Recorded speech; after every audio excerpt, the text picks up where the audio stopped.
Today we will be discussing about our approach to tumor markers and how the topic given is how to separate sales from the science, and we will discuss about some data from global and Indian context also, and how the challenges we face in using or misusing or misutilizing the markers. Coming to the cancer burden in our country, so most top 3 cancers, if somebody asks, the dubious distinction of the national cancer of the country is breast cancer. Apart from that, oral cavity cancers and cervical cancers. So these are the 3 common cancers every clinician, every physician has to be aware about. And for breast cancer, cervical and oral, all 3, there is Indian data available where we can identify, prevent, catch them early and offer the option of cure as early as possible. So coming back to the screening, how good the screening is being taken by our population. So our country has generated evidence to detect them early with our own methods, like for breast cancer, clinical breast examination and mammography in tandem. For oral cavity cancer, visual examination. Even for cervical cancer, visual inspection, acetic acid tests, and also with the advent of HPV vaccines, we are at a good position in preventing if we detect them early and treating and providing a cure. But how good is this screening accepted in our country? It is less than 2%. The Indian data suggests that Indian population which is up for screening is less than 2%. So it's a big challenge for us to implement population based mass screening. So that's why we end up going into, let us get some kind of blood test, let us get some kind of test, we will draw some blood, we'll do some fancy test and catch them early, because anyways this kind of screening is difficult to implement. But there are many things which we should be aware about, whether these tests are really validated in detecting cancers or not. So these are basically only monitoring tools, not to detect or diagnose the most of the common things I am telling. And we end up using them as diagnostic tools, which is coming in the misuse. So we have to make sure that we do our due diligence in the form of clinical examination, history, make your differential diagnosis, suspect cancers with respect to age, risk factors, etc. And then make use of this test, whether it helps in getting another test which will prove the diagnosis, rather than relying on this blood test or this antigen or this fancy panel test alone. So this is one of the most commonly classified way of tumor markers. So tumor markers basically are type 1, 2, 3, each into 1A, B, C, 2A, B, C, and these are as per the circulating biomarkers. Some are hormones, some are protein, some are antibodies. So some are the products of the cells, some are products of the cancers. So this is the classification which is being provided for the monitoring, surveillance, and some are for diagnosis. So which are the common markers in practice? If you look at the last column, the third one, and see validated clinical utility, this is the most important aspect. If you see only the last two, prostate specific antigen and AFP, along with clinical examination and some additional radiological tests, these can be used for diagnosis and screening. Otherwise, most of them are monitoring of response. So this is the choosing wisely paper from ASCO, and every year or every 5-6 years they keep on coming up with the recommendations based on the world cancer burden and how they are facing challenges in implementing. So what they say is, do not order tumor marker test to screen for cancer in asymptomatic patients. Every word is here important. Inappropriate request cause severe anxiety, unnecessary procedures and financial toxicity to the patient. So coming to the misuse of tumor markers, what is happening? So this is around 32,000 patients were evaluated, and they were found that the diagnostic test, the so-called tumor marker test, how was the appropriateness or misappropriateness of its utility. So general practitioners showed that almost 30% were properly ordered. In that, gynecologists and other specialists, only 45% could properly order the tumor marker test, and oncologists could order up to 75 to 80% of the appropriateness of the test ordered for the patient. So coming to cost of this inappropriation, this is another study by BMJ which showed that 80% of markers requested for pulmonary patients were inappropriate.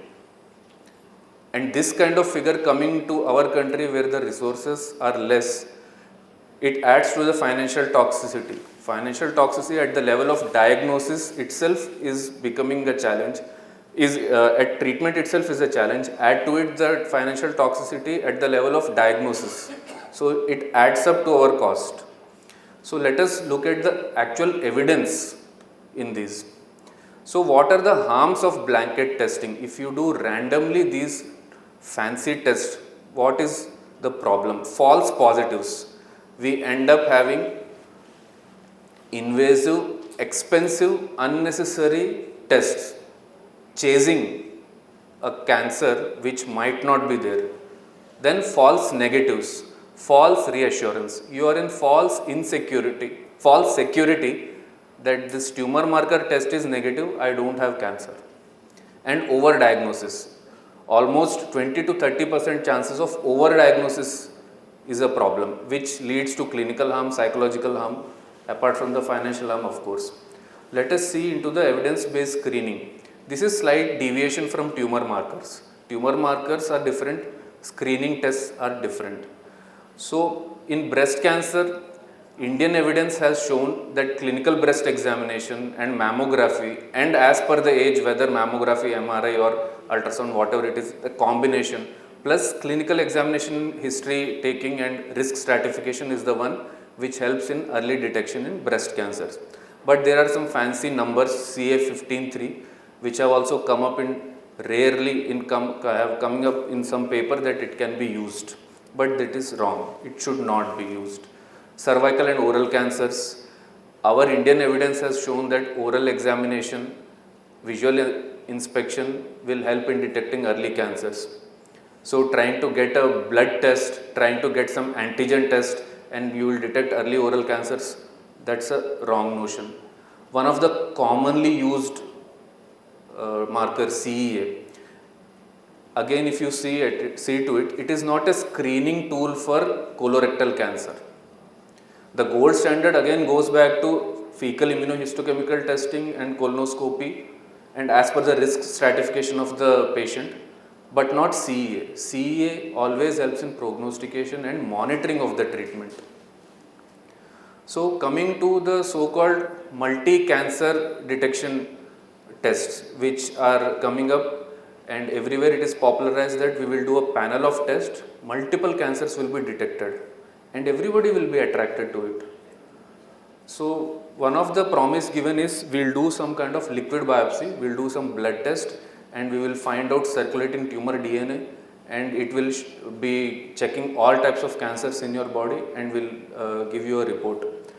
They boast that they are specific, 99% specificity is boasted. But there are papers which have shown that they are not having any benefit of identifying cancer in the patient, which will help in increasing mortality, increasing the survival. So the reality of deploying such tests is completely different.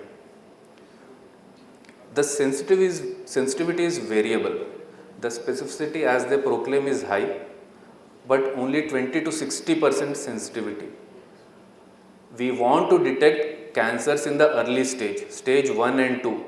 You can identify, catch them early, provide treatment, prolong life. This is what the result should be. But these kind of tests do not help in that.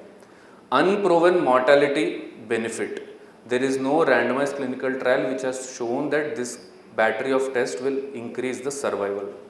So we must understand that though the stage shift might happen, it should help in increasing the mortality, increasing the survival also. So that is what we very famously discuss, lead time bias. Reducing late stage incidence does not guarantee few deaths. So we have our own unique challenges in our country. Let us see what are the issues with that. Variability and pitfalls with respect to testing these pitfalls of this special test in patients which are having high tumor burden, and there might be chances that the test might be negative. Apart from that, different lab assays will give different values. So we would like to repeat the tumor antigen test or the screening test or the monitoring test from the same lab every time, so that the serial monitoring becomes easy. There is no discordance. The hook effect, which I was telling, is occurs in assays when the tumor marker concentration is very high. You end up having a negative result and it is reported falsely low. Coming to examples of testicular tumors and colorectal cancers, we always wait for these markers after the treatment is over for 2 to 4 weeks, so that they come back after their 4-5 half-lives are over, they come back to the normal range, and then every 3 to 6 months, later 6 monthly, then yearly, the repetition is done to catch early recurrences. So how do we go forward with so much data about misuse and abuse happening? One thing is clinician driven. Of course, it has to be clinician driven test, not package driven test. So executive health packages, which include tumor markers as a marketing tool, and they will help you find out a cancer and start your treatment, that is a no-go zone. It should be always it should be focused on what is your clinical suspicion based on the risk stratification. Only then order the test, and if you have the capability to interpret the negative, positive and indeterminate test, only then such test should be ordered. We must not advocate such kind of packages, but it always can be modified with addition of oncological consultation and risk stratification.